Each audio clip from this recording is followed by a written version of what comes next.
Welcome to OLC 4.0, Term 2A, Class 30. This is assignment 41. I apologize for the late start. We had a bit of a computer glitch here. We've got it sorted out, hopefully. Today's Thursday, April 4th, 2024, and I'm Jillian Percy. Here is our contact info. So I'm just going to check something real quick here. Just make sure I'm on. Okay, I'm on. Please send any student work to studentwork@nnec.on.ca. Please include your full name, your course name, your assignment number and name. And if an assignment asks for both a rough and a good draft, please label which is which and include them both in the same email. All right, I'm concerned people can't hear me because I don't hear myself in my ears. I'm going to reach out to, I think Linda's there. Just gonna quick check. Linda, can you? Okay. Thanks. Okay. All right. So studio number is 1-800-465-7144. The office number is 1-800-667-3703, and extension is 2211. If you need to email me, jillian.percy@nnec schools.org. Facebook and YouTube are the same address, capital G, capital P, ERCY space, capital W, AHSA. Okay, today's work is we're going to understand what a biography is, understand the structure of a biography, read a very short biography, actually a couple biographies, and then summarize the biography in our own words. Okay, so a biography is simply the story of a real person's life. It could be about a person who's still alive, someone who lived centuries ago, someone who is globally famous, an unsung hero forgotten by history, or even a unique group of people. The facts of their life from birth to death or the present day of the author are included with life-changing moments, often taking center stage. The author usually points to the subject's childhood, coming-of-age events, relationships, failures, and successes in order to create a well-rounded description of her subject. Biographies require a great deal of research. Sources of information could be as direct as an interview with the subject, providing their own interpretation of their life's events. When writing about people who are no longer with us, biographers look for primary sources left behind by the subject, and if possible, interviews with friends or family. Historical biographers may also include accounts from other experts who have studied their subject. The biographer's ultimate goal is to recreate the world their subject lived in and describe how they functioned within it. Did they change their world? Did their world change them? Did they transcend the time in which they lived? Why or why not? And how? These universal life lessons are what make biographies such a meaningful read. Okay, so just to get a start, we're going to look at Emily Murphy. She's a famous Canadian women's activist who did a lot to promote women's rights in Canada. And here's kind of a sample biography. This is sort of condensed from Wikipedia. There's a very hard to find shorter biographies, but anyways, this is her biography as by Wikipedia. Emily Murphy, born Emily Gowan Ferguson, 14th of March, 1868, died 27 October 1933, was a Canadian women's rights activist and author. Early life. Emily Murphy was born in Cookstown, Ontario, the third child of Isaac Ferguson and Emily Gowan. Isaac Ferguson was a successful businessman and property owner. As a child, Murphy frequently joined her two older brothers, Thomas and Gowan, in their adventures. Their father encouraged this behavior and often had his sons and daughters share responsibilities equally, which was unusual for the time. Murphy benefited from parents who supported their daughters receiving a formal academic education. She attended Bishop Strachan School, an exclusive private school for girls in Toronto, where, through a friend, she met her future husband, Arthur Murphy, who was 11 years her senior. In 1887, they married and subsequently had 4 daughters, Madeline, Evelyn, Doris, and Kathleen. Doris died. After Doris's death, the family decided to try a new setting and moved west to Swan River, Manitoba in 1903, and then to Edmonton, Alberta in 1907. While Arthur was working as an Anglican priest, Murphy explored her new surroundings and became increasingly aware of the poverty that existed. Murphy began to actively organize women's groups where the isolated housewives could meet and discuss ideas and plan group projects. Her strong interest in the rights and protection of women and children intensified when she was made aware of an unjust experience of an Albertan woman whose husband sold the family farm. The husband then abandoned his wife and children, who were left homeless and penniless. At that time, property laws did not leave the wife with any legal recourse. With the support of many rural women, Murphy began to pressure the Alberta government to allow women to retain the rights of their land. In 1916, Murphy successfully persuaded the Alberta legislature to pass the Dower Act that would allow a woman legal rights to one-third of her husband's property. Murphy's reputation as a women's rights activist was established by this first political victory. In 1917, she headed the battle to have women declared as persons in Canada and consequently qualified to serve in the Senate and other positions. With the achievement of female suffrage achieved, or about to be, at least in English Canada, the legal obstacle preventing the appointment of women to the Senate was the last area in which women were not legal equals to the men in Canadian political affairs. Suffrage means the right to vote, by the way. Edmonton lawyer Erdley Jackson challenged her position as judge because women were not considered persons under the British North America Act 1867. This understanding was based on a British common law ruling of 1876, which stated women were eligible for pains and penalties, in other words, consequences under the law, but not rights and privileges. His appeal was rejected out of hand. Murphy began to work on a plan to ask for clarification of how women were regarded in the BNA Act and how they were to become senators. She enlisted the help of 4 other Albertan women, and on 27 August 1927, she and human rights activist and ex-MLA Nellie McClung, ex-MLA Louise McKenney, women's rights campaigner and author Henrietta Edwards, and sitting Alberta Cabinet Minister and MLA Irene Parlby signed the petition to the federal cabinet asking that the federal government refer the issue to the Supreme Court of Canada. The women's petition set out 2 questions, but the federal government reframed it as one question, asking the Supreme Court, does the word person in Section 24 of the British North America Act include female persons? The campaign became known as the Persons Case and reached the Supreme Court of Canada in March 1928. The court held that women were not qualified to sit in the Senate. In other words, they didn't count as persons. The 5 women then appealed to the Judicial Committee of the Privy Council in Britain. On the 18th of October 1929, in a decision called Edwards versus Canada, the Privy Council declared that persons in Section 24 of the BNA Act of 1867 should be interpreted to include both males and females. Therefore, women were eligible to serve in the Senate. Despite the ruling, Murphy never did serve in the Senate. The 5 appellants in the Persons Case were known as the Famous 5, or the Valiant 5, and were considered leaders in education for social reform and women's rights.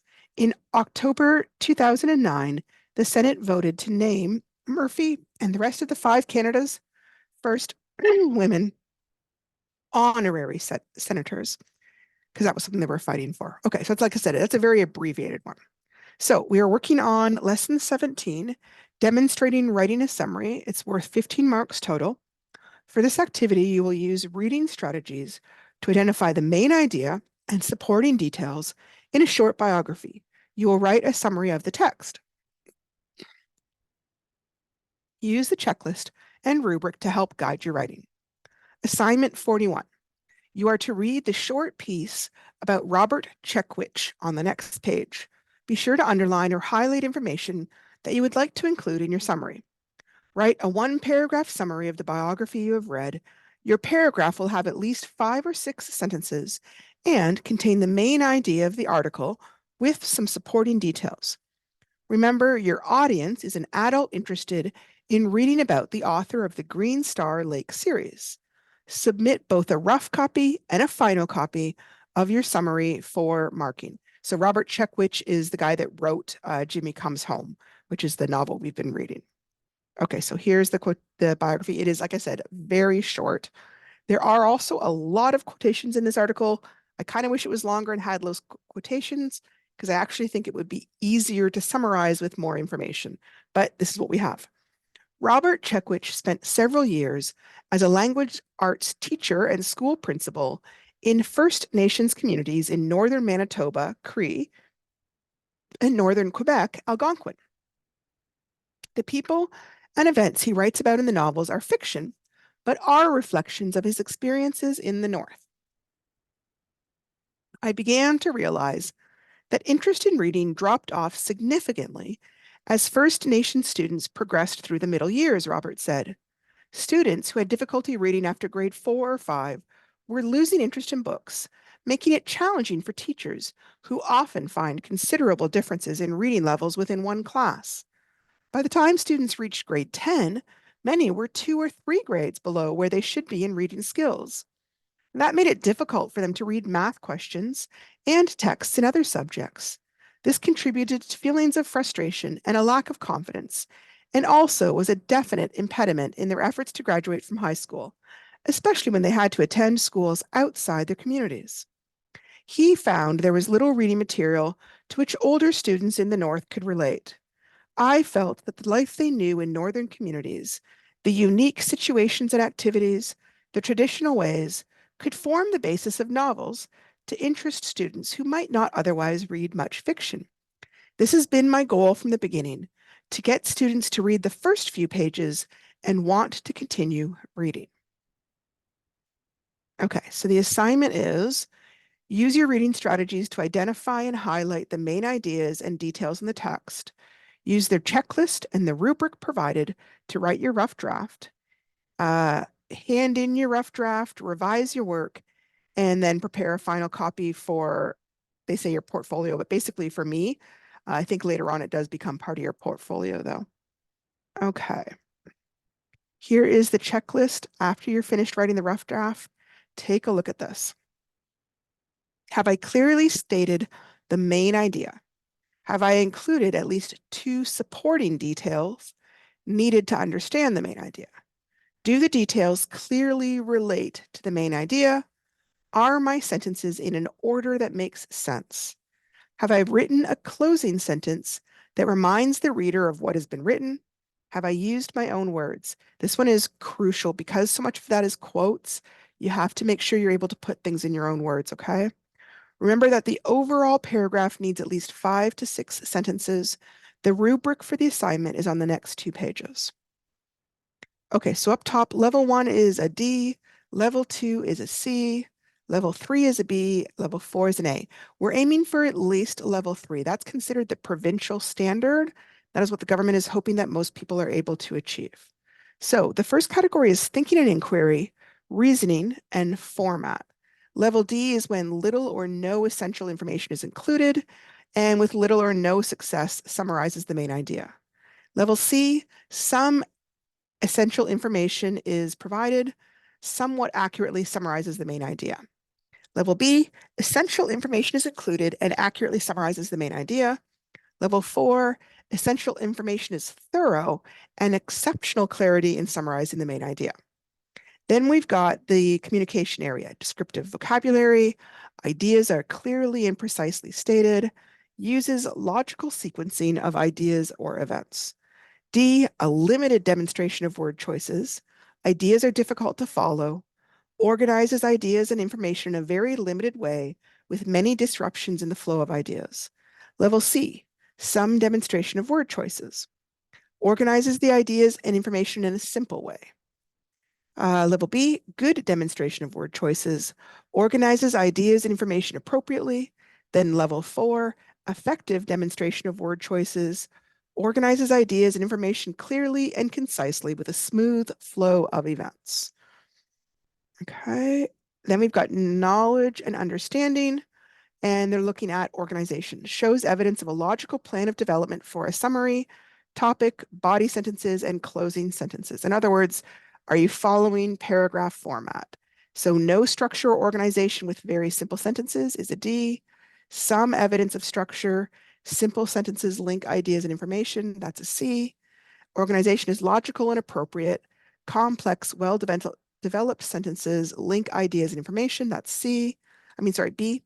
And then A is the organization is outstanding, logical and sequential. Complex, well-developed sentences link ideas and information. And then last is application. This is looking at conventions, things like grammar, spelling, punctuation. It also looks at your visual presentation, just kind of the overall neatness of things. So level D is a limited use of conventions, which interferes with the message. In other words, it becomes hard to read because the punctuation or the grammar is so poor. There's few aspects of the expected visual presentation. C, several minor errors or omissions of conventions. Some aspects of expected visual presentation are evident. Level B, good understanding and use of conventions, appropriate visual presentation. Then level 4, understanding and use of conventions enhances the message. Effective visual presentation. I just wanted to mention one thing about this because I had somebody asking about things today, and I just wanted to point out that even if you were like a very, very poor speller, nobody would fail an assignment just because of poor spelling, right? It's only one part of what I look at. It's not even like a whole section all to itself, grammar, spelling, and punctuation. So I want to keep in mind that I'm looking for your ideas. I'm looking for how you word things. I'm looking for if you write in the format. Like if I ask you to write a summary, but you write me an opinion, okay, well, then that's going to ding you marks. Spelling and punctuation are certainly something I look for, but they're not the main thing I look for. So I don't want people to stress out too much over those kind of things. They really are small. So just kind of go ahead and do what you can do and don't worry too much about that part. Do make sure, however, to use good paragraphing format. This is the main subject of the entire course, and it is the thing I look at over and over and over again. Do you have an opening sentence that states the main idea or the topic? Do you have body sentences, usually at least 3 to 6 sentences that add details and events to the main idea? This is the biggest portion of the paragraph. And then a closing sentence that restates the main idea in new words. So not the exact same words said over, because that would look a little bit odd, but that you've restated it in a different way. Okay, opening sentence. Your opening sentence should state the main idea of the article you're summarizing. And sometimes that can be kind of challenging to do. Occasionally, people will oversimplify by just trying to name one word. Like they'll say the main idea is love or family or recovery. At that point, you're going a little too simple, right? So let me show you what I mean. Usually when they're doing that, that's the topic, but not the main idea. The main idea is going to be an idea about the topic. So if you said the main idea is bees, okay, that's probably the topic of the paragraph or whatever you're looking at. But the main idea is that bees are vital for the survival of plants, which we rely on as food. That's the main topic of that entire article. Vague, the main idea is Christmas. Better, the main idea is how developing traditions for Christmas can help family and friends feel more loved and connected to each other. So there you've created an idea about the topic. So if you ever have just one word, you probably need to expand it and think about what are they saying about that topic.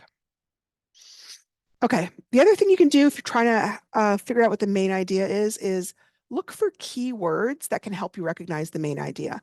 Sometimes certain words or their synonyms are mentioned repeatedly throughout the paragraph or article, and that can help make the main idea very obvious. So for example, a paragraph might mention certain key concepts in multiple different ways.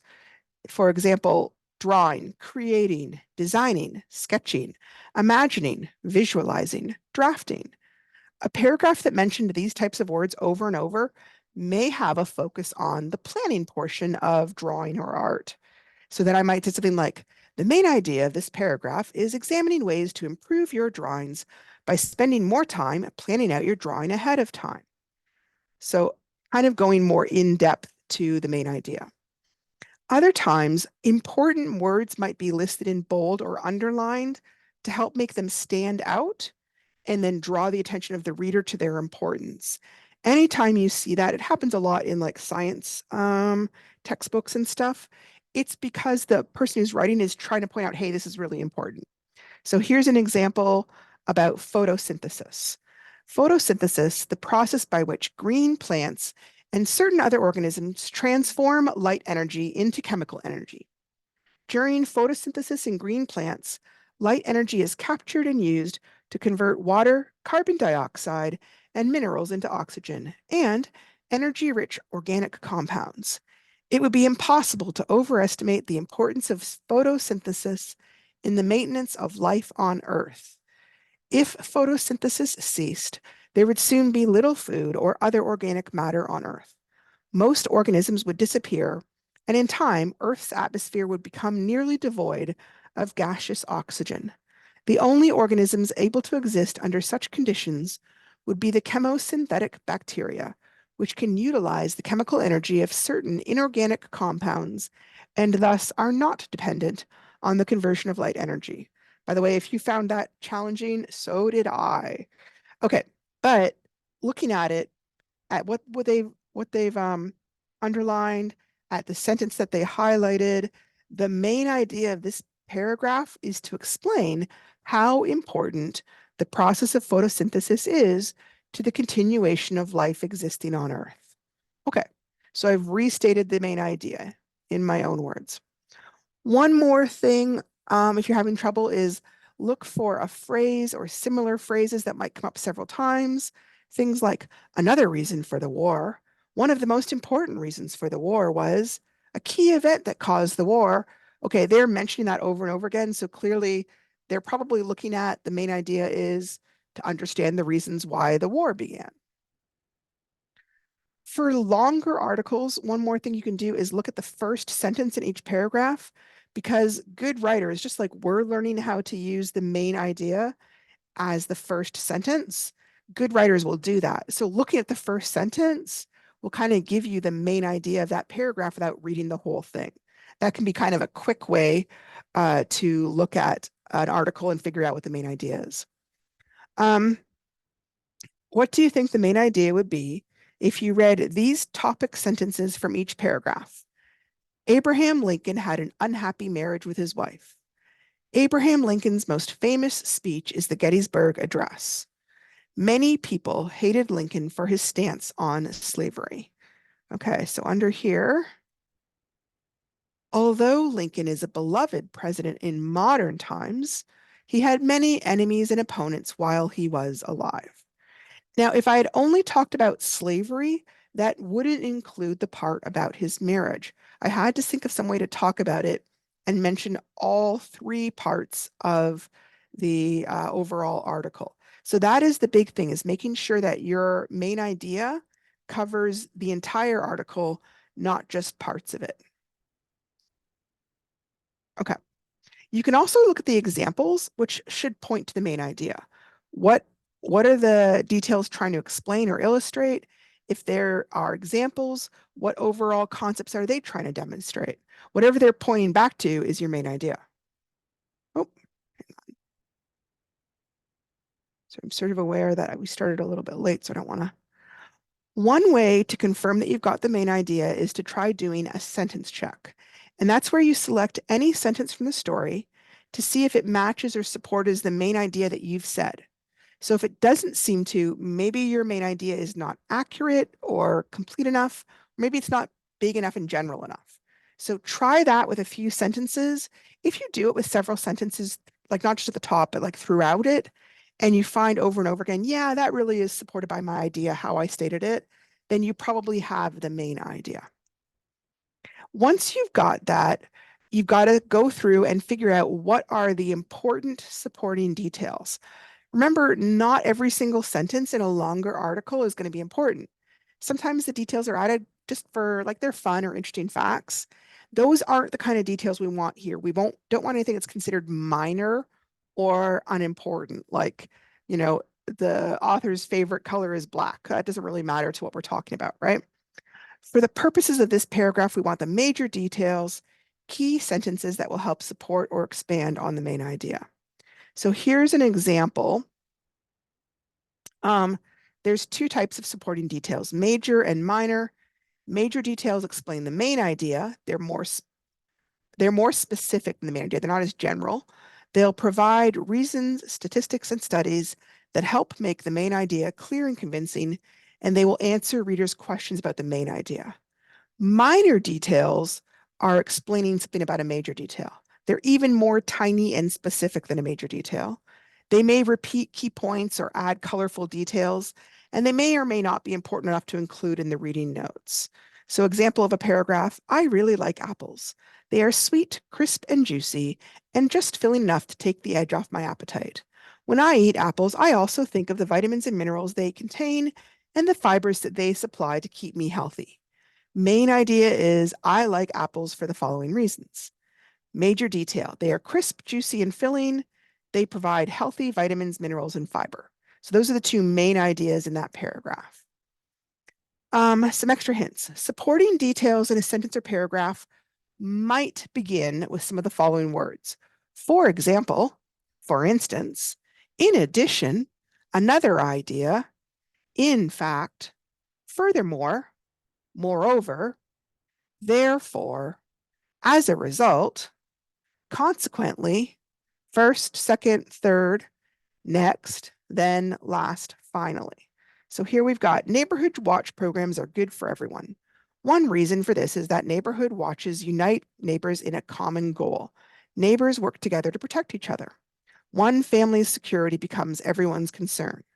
Another reason is that neighborhood watches reduce crime in a couple of ways. Posted signs act as deterrents to criminals.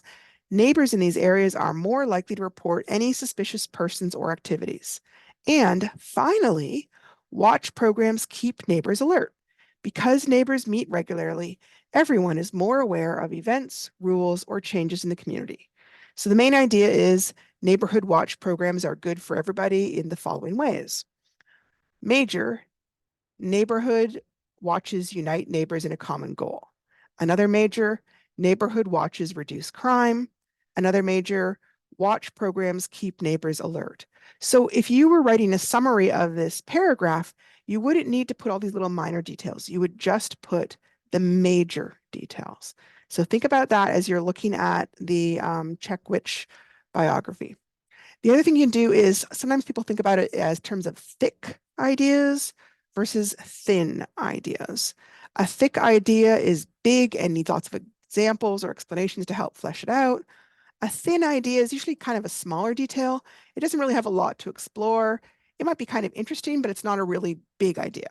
If you took it out of the paragraph, it wouldn't really change the overall meaning of the paragraph. So we're going to take a look at the sentences below. Are they thick or thin? Okay, so I moved it over because it got a little bit crowded. So these were all ideas about a war. And some ideas are big ideas and some ideas are thin ideas. So I was doing a summary and I had pulled these sentences out of an article, which ones are important that I should mention and which ones are not so important. So manual pistols were still in use during the war. That doesn't seem like a really big idea. I'm going to put it here. I can always change it if I change my mind, okay? The Blitz refers to the strategic bombing campaign conducted by the Germans against London and other cities in England, targeting populated areas, factories, and dockyards. That seems like a really big idea that you could probably talk a lot of things about. Just because this is kind of in my way, we're going to read it next. A major cause of World War II is that the Germans felt that it was unfair that they bore the full brunt of the blame and financial reparations for World War I. So it's talking about major causes. It seems like this is probably a big idea that's important. So I'm going to leave that there. Some people lost whole families in the bombings. That seems like a tiny detail. Unless they expand on it, I think that's a thin thing. The war caused food rations in Britain that made people long for the war to be over. Might be thick. It depends if they kind of went into details on that. America initially did not want to get involved in World War II because they felt it was a war between foreign nations that didn't really involve them. That's a pretty important thing because it had a real impact on not only in the war, but on America's relationship with other countries who were kind of mad that America stayed out of it for so long. They didn't really get involved until some of their people got killed. Some soldiers didn't agree with being involved in the war either. That seems like something that might be a detail that explains this, but probably is not enough on its own to be a thick idea. So then once I've got my big ideas, I could use those to write my summary and not worry about my thin ideas. The other really important thing is using your own words. Sometimes when we're trying to summarize a key sentence or concept, it can be really hard to figure out how to put things in our own words. Some ways to do this include leaving out any of examples, thinking of synonyms for some of the words. Remember, you can use the thesaurus for that. Trying to make it shorter or easier to understand to show you comprehend it. It's best to do a little bit of each of these to avoid plagiarizing the work. Sometimes I think of how would I explain this to a 10-year-old? How would I make it easier so they would understand? And that sometimes is a way to help make sure you're putting it in your own words. Okay, so here is an example of how that would look. Dialysis is a type of treatment that helps your body remove extra fluid and waste products from your blood when the kidneys are not able to. Dialysis was first used successfully in the 1940s and became a standard treatment for kidney failure starting in the 1970s. Since then, millions of patients have been helped by these treatments. Dialysis can be done in a hospital, a dialysis center, or at home. You and your doctor will decide which type of dialysis and which place is best based on your medical condition and your wishes. Dialysis performs some of the duties that your kidney usually does to keep your body in balance, such as removing waste and extra fluids in your body to prevent them from building up in the body, keeping safe levels of minerals in your blood, such as potassium, sodium, calcium, and bicarbonate, helping to regulate your blood pressure. In hemodialysis, a dialyzer, a filtering machine, is used to remove waste and extra fluid from your blood and then return the filtered blood into your body. Before starting hemodialysis, a minor surgery is needed to create a vascular access site, which is an opening into one of your blood vessels, usually in your arm. This access site is important to have an easy way to get blood from your body through the dialyzer and back into your body. Hemodialysis can be done at a dialysis center or at home. Treatments usually last about 4 hours and are done 3 times per week. Some people may need more time for treatments based on their specific needs. So I went through first and I kind of underlined what parts I thought were really important. And then I tried to think of how to put it together. Okay. Dialysis is a medical procedure that is done when your kidneys are not working properly to remove waste and fluid from your body. Dialysis replaces the processes that your kidney normally does to help your body run effectively.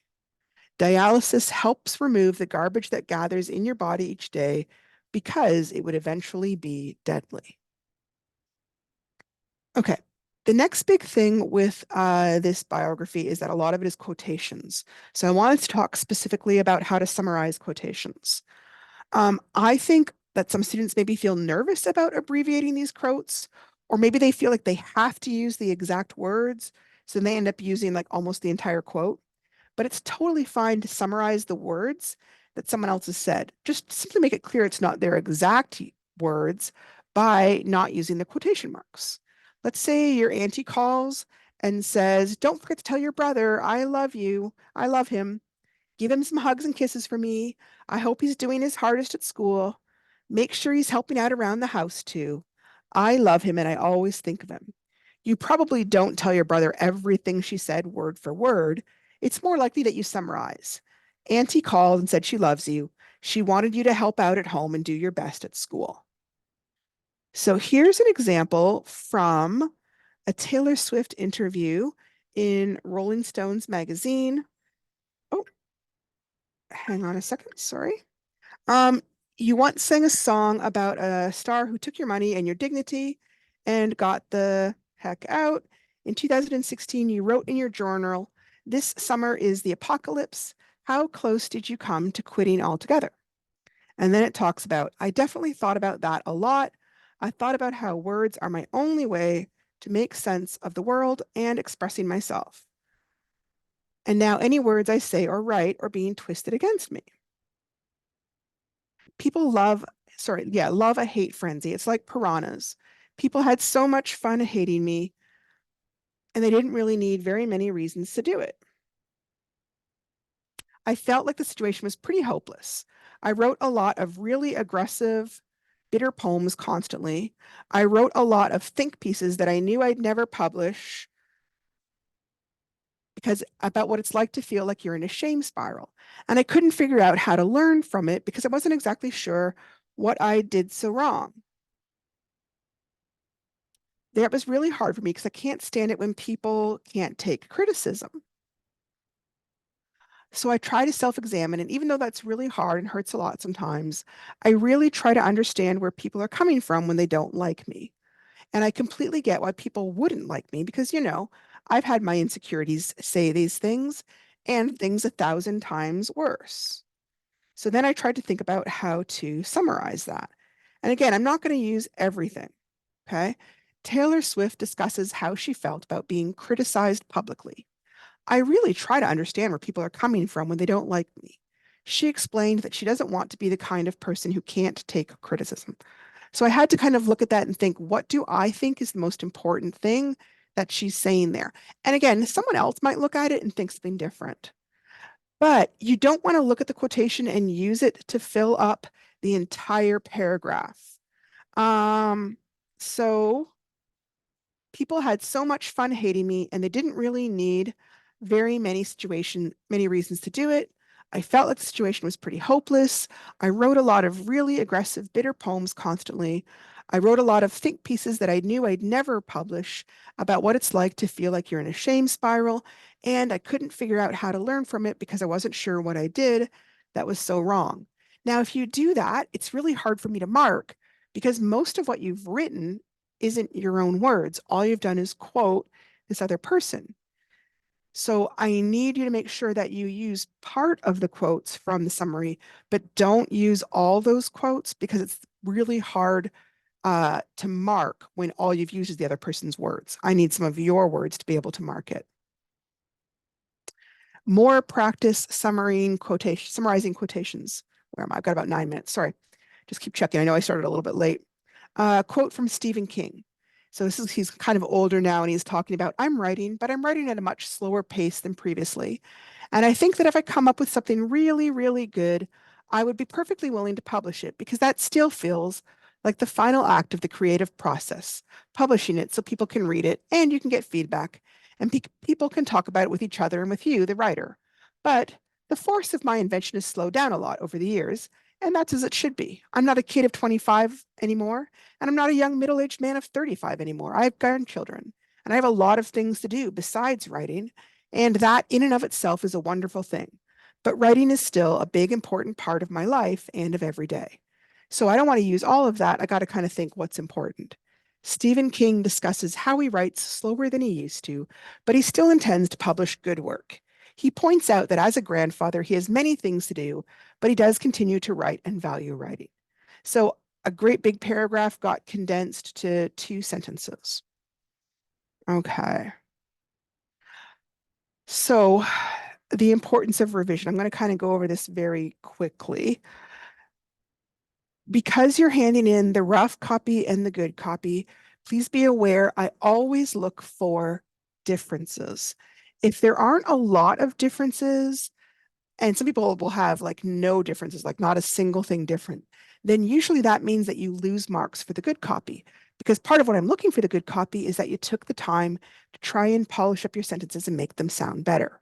So here is an example of a rough copy. Martin Luther King Jr. was a civil rights activist. He was born in Atlanta, Georgia in 1929. He started college at 15 years old. He got a sociology degree. Later, Martin got a divinity degree, then got his doctor's degree in theology. In 1953, he married Coretta Scott. They had 4 kids. Martin Luther King Jr. led the Montgomery bus boycott. This started when Rosa Parks refused to give up her seat on a bus. Because of this action, she was arrested and she spent the night in jail. Martin invented a boycott of the public transportation system in Montgomery. It was hard. Martin was arrested and his house was bombed, but eventually segregation on the Montgomery buses came to an end. He led nonviolent protests to fighting for more rights for African Americans. He hoped that someday America would allow country where race did not divide, and he is considered one of the great speakers of modern times, and his speeches still give hope, many to this day. All right. You probably can see there's obviously some spelling mistakes, but there's also a lot of small grammar mistakes in this. So I just kind of want to point out some things to look for when you're writing is, does the order, like what sequence it comes in, does that make sense? Are the sentences clear and understandable? Are there any sentence fragments or run-on sentences? Do the verb tenses make sense? Hint, for a summary, you're usually using the past tense. Do I have sentence variety or can I make some? Have I punctuated my sentences correctly? No, I like how I got there. Okay. Do I need to add transition words or phrases? Read it out loud and think about how it sounds. Can I make my word choices more interesting? Oh, yeah, I got that already. Did I check that I capitalized everything I should? Remember that the beginning of a sentence is capitalized and the word I and people's names. Otherwise, you shouldn't really have a whole lot of capitals in your writing. We generally use lowercase letters for our default. Okay, so here's the same thing, and I could, if I had the time, I'm not sure if I do, go over it and revise it. I'm going to kind of skip over that and just talk about the closing sentence real quick. If I have time before we run out, I will go back. We usually say that a closing sentence restates the topic sentence, but sometimes that leads people to just changing like one word or the order of the sentence and thinking that's good enough. So here's an example of that kind of closing sentence. Um, Opening sentence was World War II started from a wide range of reasons. Closing sentence, there were a variety of causes for World War II starting. And that's okay. It is a closing sentence.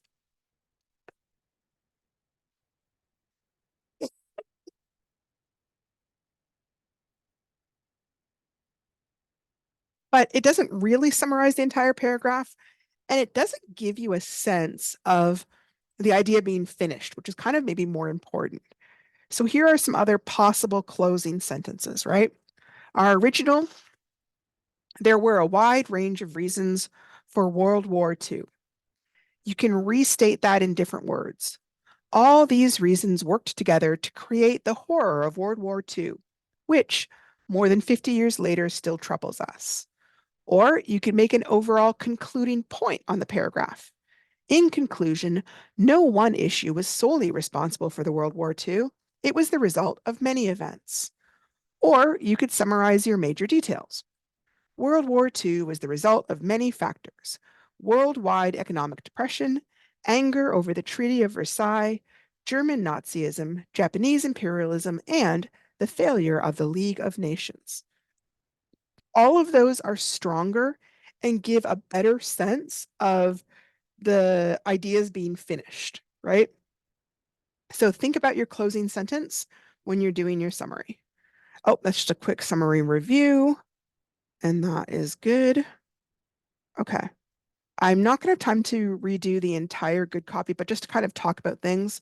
First of all, junior is part of a name, so it would be capitalized, and it's an abbreviation, so it would have a period. Martin Luther Jr. King was a civil rights activist. Okay, he was born in Atlanta, Georgia, 1929. That doesn't need to be a semicolon. A comma is fine. He's starting college. Okay, now starting sounds like he's doing it right now. We want to say he started college at 15 years old. He got a sociology degree. That's a very short sentence. Later, Martin got a divinity degree. I'm going to just kind of join those together.